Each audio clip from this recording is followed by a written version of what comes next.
Howdy tubers, welcome back to the Zach Life. On this week's episode of the 40-foot Peterbilt homemade coach, it's going to be a continuation of last week's video. The last week's video was a time lapse of the building of the skeleton, and it was a time lapse only. I don't think I have any dialogue in it at all, not much anyway.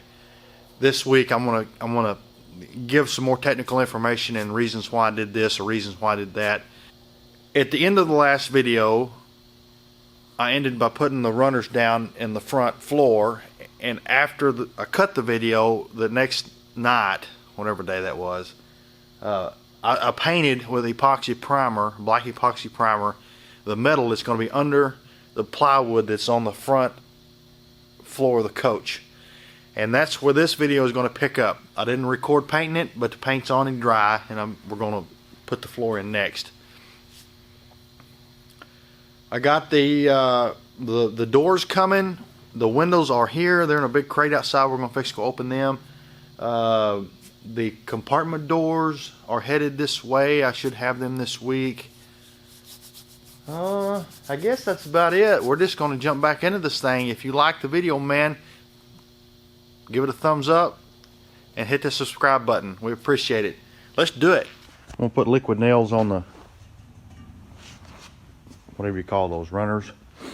Then that plywood goes down, and then another layer on top of it. Glue it all together, and I'm going to screw it down. The majority of the frame of this coach is 1.5 inch square tubing by 14 gauge, as is the runners in the floor. The actual frame is 12-inch 30-pound channel iron. It's got 3/16 plate laid between the top of the channel and welded in there for torsional rigidity. The floor is 2 layers of 1/2 inch plywood with liquid nails gluing it down, held down with 5/16 self-tapping Torx head bolts. Got the floor screwed down. It's extremely solid. Dual layers of the 3/8 plywood glued together and a whole bunch of screws. Alright, this is a standard typical engineering failure. I've got this piece broke. And I thought that when I had designed this, that this leg here set on the outside, I would be able to slip this in after I put the wood down. Well, I didn't. I designed it to go on this side, and it was a total pain in the rear. I think I'm going to cut the other one up. But I did get it in there, and I'm going to finish the outer fender and put you back on the tripod. Both the inner fenders and the storage compartment floors are 12 gauge plate. After this is welded out, I'm going to have spray foam sprayed from the top down before I put the actual plywood in. That will give me a watertight seal and also insulation from the inner fenders to the floor, so the floor can't get wet.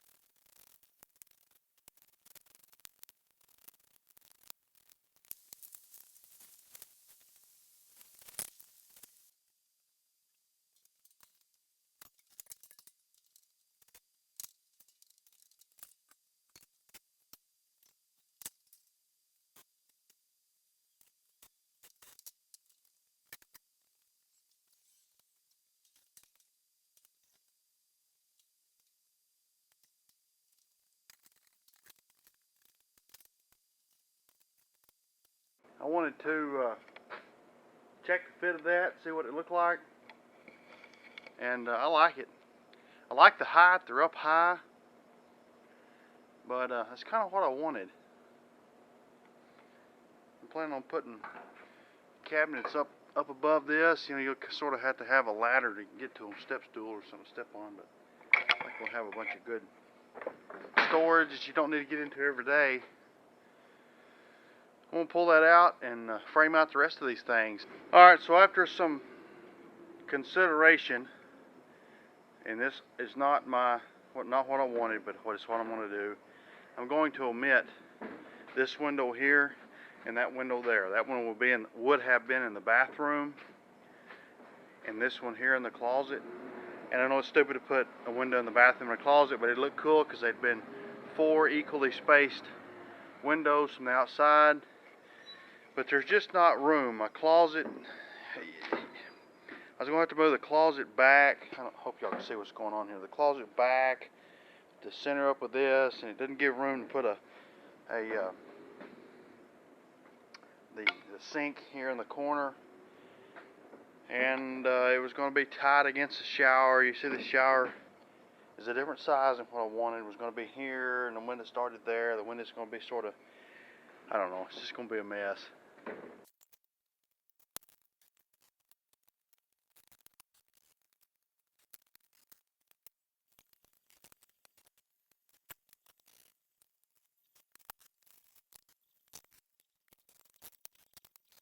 The roof beams are 4-inch 14-gauge C purlin.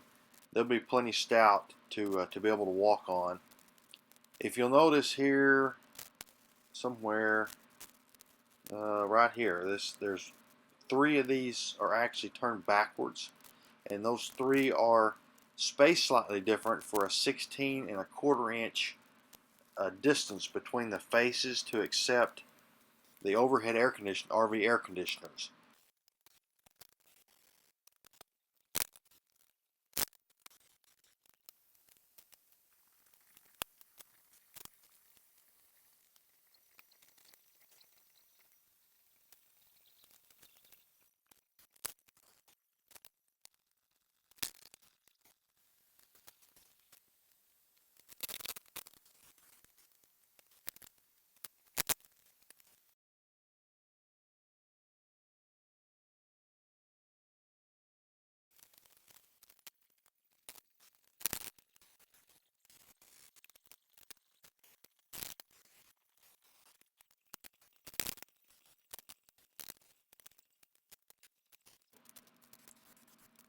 This is me putting the square tubing in the frame for the wall in the bathroom. This may not make a lot of sense now, but when we get to building the inside, I'll kind of go over this and how everything's going to lay out.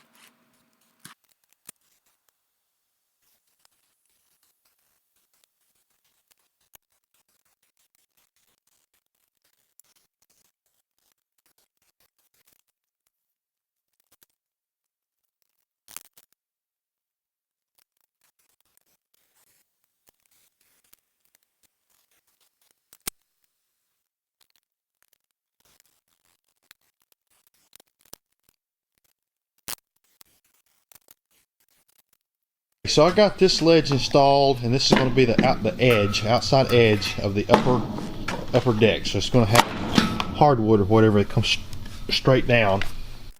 This is a large storage compartment. Again, it's 12-gauge plate that's going in the floor. You'll see in a second I lay a piece of plate up against the back of the wall, and it's going to have plate on all the perimeter walls of the storage compartment, so if something rolls back, it can't actually roll back and hit the outside body and knock a dent outwards in the body of the coach. This is just a little cover that goes over the filler net, because you got to remember this will be actually under the bed, and if you were to leak fuel, the fuel would leak out under the bed, and this seals it up to the outside. And I got the doorway framed out. The door goes right there. I'm missing this compartment door. It didn't show up. I got a frame out for it. Let me back up. The next step is going to be this generator, and I'm probably going to spend the next couple of weeks working on it. And I'm not going to do a video yet because I want to wait till it's finished and kind of go through some more of the technicalities of the electrical system and yada yada yada. But I kind of need to finish it up and get it skidded and rubber mounted, because it goes over here.